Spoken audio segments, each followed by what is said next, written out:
Assalamualaikum warahmatullahi wabarakatuh. Kami di sini dari kelompok 7 yang beranggotakan saya Muhammad Fathul Gufron, yang di sini akan membahas tentang masa Islam di zaman Khalifah Utsman bin Affan, yang mungkin sudah tidak asing di telinga teman-teman sendiri tentang sahabat Nabi kali ini, yakni Khalifah Utsman bin Affan. Utsman bin Affan sendiri dilahirkan di tahun 6 tahun Gajah, yang memiliki nama asli Utsman bin Affan bin Al-As bin Umayyah bin Abdus Syams bin Abdin Manaf bin Quraisy bin Qilab bin Mura'ah bin Ka'ab bin Lu'ay bin Ghalib Al-Quraisy Al-Umawi Al-Maliki Al-Madani Abu Umar. Ibu Utsman bin Affan sendiri bernama Arwa binti Haris bin Rabi'ah bin Habib bin Abdus Syams bin Abdu Manaf. Ayah Utsman adalah seorang saudagar yang kaya raya dari suku Quraisy Umayyah. Nasab Utsman melalui garis ibunya ini akan bertemu kepada nasab Nabi Muhammad SAW pada Abdi Manaf ibn Quraisy. Utsman bin Affan menikah dengan putri Nabi yang bernama Ruqayyah dan Ummi Kulsum, yang meninggal pada tahun 9 Hijriah. Tidak ada seorang pun dari kalangan sahabat Nabi yang menikah dengan dua putri Nabi kecuali sahabat Utsman bin Affan. Maka dari ini sahabat Utsman bin Affan dijuluki sebagai Zun Nurain, yakni pemilik dua cahaya. Dia termasuk sahabat yang pertama kali masuk Islam dan sahabat yang pertama kali melakukan hijrah bersama Nabi, salah seorang dari 10 sahabat yang mendapat jaminan surga, dan salah seorang sahabat penghimpun Al-Quran. Sahabat Utsman bin Affan termasuk sahabat yang paling kaya dan dermawan dari sahabat-sahabat Nabi. Dibuktikan kedermawanan beliau yang membeli telaga milik Yahudi yang seharga 12.000 dirham dan menggibahkan untuk kaum muslimin saat hijrah ke Yatsrib, mewakafkan tanah yang seharga 15.000 dinar untuk perluasan Masjid Nabawi, dan juga menyerahkan 940 ekor unta dan 60 ekor kuda yang seharga 10.000 dinar untuk keperluan Jaisyul Usrah, bekal pasukan yang sedang mengalami kesulitan pada perang Tabuk.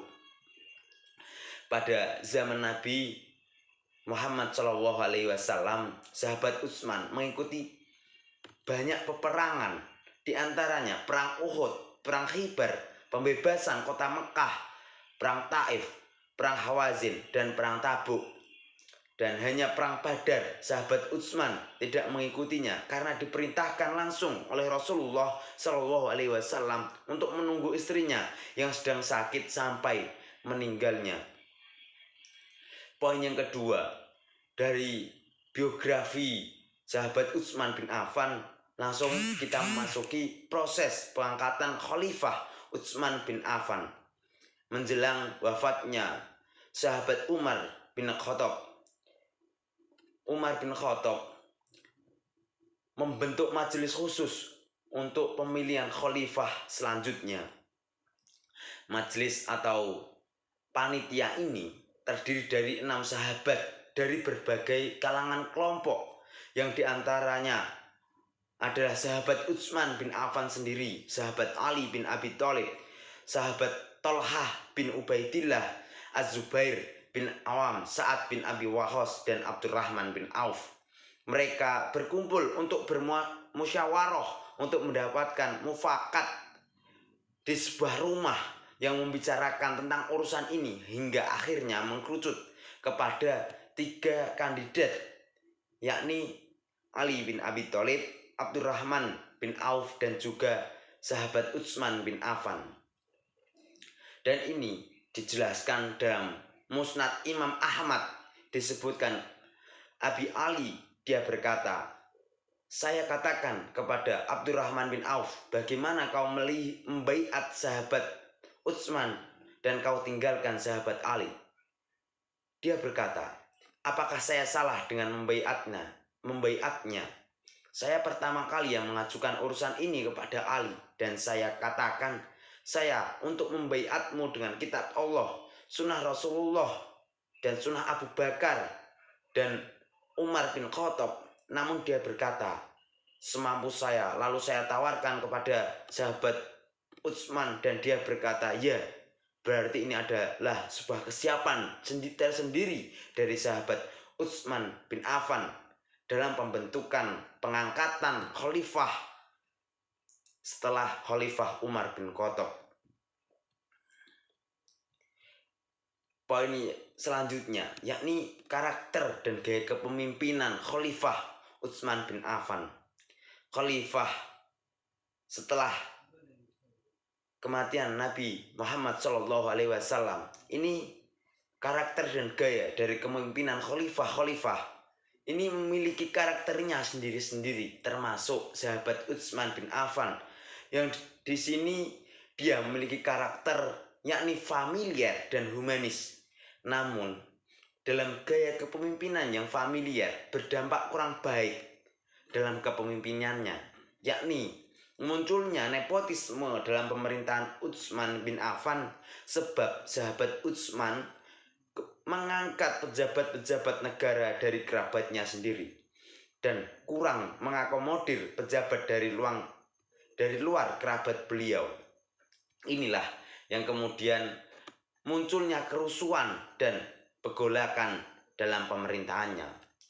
Pandangan lain menyatakan adanya upaya memojokkan pemerintah Utsman bin Affan sebagai rezim nepotisme yang hanya berangkat dari satu sudut pandang dengan argumentasi motif sosial politik belaka. Sumber data yang tersedia kebanyakan didominasi oleh naskah yang dibuat di masa dinasti Abbasiyah yang secara politis telah menjadi rival bagi keluarga Muawiyah dan sukunya, tidak terkecuali sahabat Utsman bin Affan sendiri. Terhadap berbagai kecaman tersebut, sebenarnya dari sahabat Khalifah Utsman bin Affan sendiri sudah mengklarifikasi tindakan politis sebatas kemampuannya. Hal ini dapat dilihat dari permasalahan yang diangkat, yakni pemborosan uang negara. Sahabat Utsman sudah menepis tuduhan itu secara keras, karena tuduhan itu sangat keji bagi sahabat Utsman bin Affan sendiri. Dia katakan banyak membantu saudara-saudaranya dari Bani Umayyah, tetapi itu diambil dari kekayaan pribadinya, sama sekali bukan dari kas negara. Oleh karena tuduhan nepotisme terhadap kepemimpinan Utsman bin Affan hanyalah intrik politik belaka yang hanya persaingan untuk merebutkan kekuasaan. Sayangnya tuduhan nepotisme itu terlalu kuat sehingga banyak yang beranggapan bahwa sahabat Utsman memang benar-benar melakukan nepotisme ini. Hal ini diperkuat dengan adanya golongan Syiah, yakni golongan yang fanatik terhadap Ali dan berharap Ali menjadi khalifah bukan Utsman. Fitnah itu terus melanda untuk sahabat Utsman, yang inilah memunculkan kekacauan hingga meninggalnya Khalifah Utsman bin Affan. Mungkin itu saja dari saya, ada kurangnya saya mohon maaf. Wassalamualaikum warahmatullahi wabarakatuh. Assalamualaikum warahmatullahi wabarakatuh. Perkenalkan, nama saya Nurul Fitria. Di sini saya akan melanjutkan penjelasan yang sampai pada peradaban Islam pada masa Khalifah Utsman bin Affan. Yang pertama terkait dengan ekspansi daerah. Utsman merupakan khalifah yang menjabat paling lama, yaitu 12 tahun. Dari segi politik, Utsman merupakan khalifah yang paling banyak melakukan perluasan daerah. Hal ini sebanding dengan lamanya ia menjabat sebagai khalifah. Selain banyak melakukan perluasan daerah, Utsman juga merupakan khalifah pertama yang membangun angkatan laut. Alasan pembuatannya pun tidak lepas dari keinginan untuk memperluas daerah Islam. Yang kedua, pembukuan Al-Quran. Pembukuan ini didorong oleh Hudzaifah ibni Yaman yang menceritakan tentang timbulnya gejala-gejala perbedaan pendapat mengenai soal qiraat Al-Quran di kalangan umat Islam. Hal ini segera ditanggapi oleh Khalifah Utsman bin Affan. Ia mengirim utusan kepada Hafsah binti Umar, yaitu istri Rasulullah, untuk meminta mushaf yang disimpan di rumahnya. Hafsah memenuhi permintaan itu, dan berdasarkan mushaf yang asli dan otentik tersebut, Utsman mulai bekerja dengan menunjuk Zaid sebagai ketua tim pembukuan Al-Quran dengan anggota-anggotanya. Yang ketiga, terkait dengan politik dan pemerintahan. Ada dua periode yang terjadi pada masa pemerintahan Utsman bin Affan. Yang pertama yaitu periode kemajuan, dan yang kedua adalah periode kemunduran hingga ia terbunuh. Periode pertama, pemerintahan Utsman membawa kemajuan luar biasa berkat jasa panglima yang ahli dan berkualitas, di mana peta Islam sangat luas dan bendera Islam berkibar dari perbatasan Aljazair. Pada periode kedua, kekuasaan identik dengan kemunduran, dengan huru-hara dan kekacauan yang luar biasa sampai ia wafat. Para pejabat dan para panglima era Umar hampir semuanya dipecat oleh Utsman, kemudian mengangkat diri keluarganya sendiri yang tidak mampu dan tidak cakap sebagai pengganti mereka. Selanjutnya, dari segi militer, menurut para ahli sejarah, mereka berpendapat bahwa zaman pemerintahan Khalifah Utsman bin Affan merupakan zaman keemasan di mana tentara Islam mendapat kemenangan yang luar biasa satu demi satu, dan mereka dapat menguasai banyak dari negeri-negeri yang dahulunya berada di bawah kekuasaan Romawi, Persia, dan Turki. Secara singkat, umat Islam pada saat itu telah sampai pada puncak kekuasaan dan kekuatan di bidang kemiliteran yang tidak diraih oleh zaman-zaman sesudahnya maupun sebelumnya.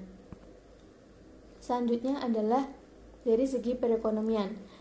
Dari segi ekonomi, yaitu tentang pelaksanaan Baitul Mal, Utsman hanya melanjutkan pelaksanaan yang telah dilakukan pada masa sebelumnya, yaitu pada masa Abu Bakar dan Umar. Sosial budaya dan pendidikan.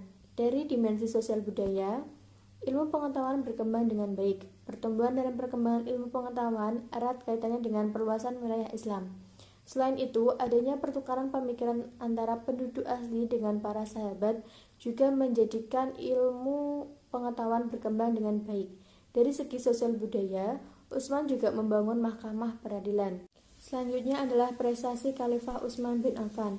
Prestasi yang dicapai pada masa Khalifah Utsman bin Affan antara lain adalah: yang pertama, perluasan wilayah atau ekspansi dari perbatasan Aljazair. Yang kedua, membangun dan memperluas Masjid Haram dan Masjid Nabawi. Yang ketiga, keberhasilan penulisan, pengumpulan, dan pembukuan Al-Quran. Yang keempat, melanjutkan pelaksanaan Baitul Mal dan sistem perpajakan khalifah-khalifah sebelumnya. Dan yang terakhir adalah ilmu pengetahuan berkembang dengan baik dan sangat pesat. Poin yang terakhir adalah kronologi terbunuhnya Khalifah Utsman bin Affan. Fitnah yang dilakukan oleh orang-orang yang tidak suka kepada Khalifah Utsman bin Affan semakin tersebar di berbagai kota. Gagasan masih tidak percaya kepada Khalifah Utsman semakin luas dan tidak dapat dihentikan. Para pemberontak datang ke Madinah untuk meminta Khalifah Utsman mengganti gubernur dan para pemangku pemerintahan yang menyeleweng. Setelah kembali dari Madinah itu, mereka menemukan surat palsu yang ditandatangani oleh Utsman dan berisi perintah dari Utsman untuk membunuh Muhammad bin Abu Bakar. Pemberontak semakin geram dan mengepung rumah Utsman bin Affan selama 40 hari. Kemudian, pemberontak dapat masuk ke rumah dan mendapati Utsman sedang membaca Al-Quran dan sedang berpuasa. Lalu mereka membunuh Utsman bin Affan dengan kejam. Sekian penjelasan dari saya. Terima kasih. Wassalamualaikum warahmatullahi wabarakatuh.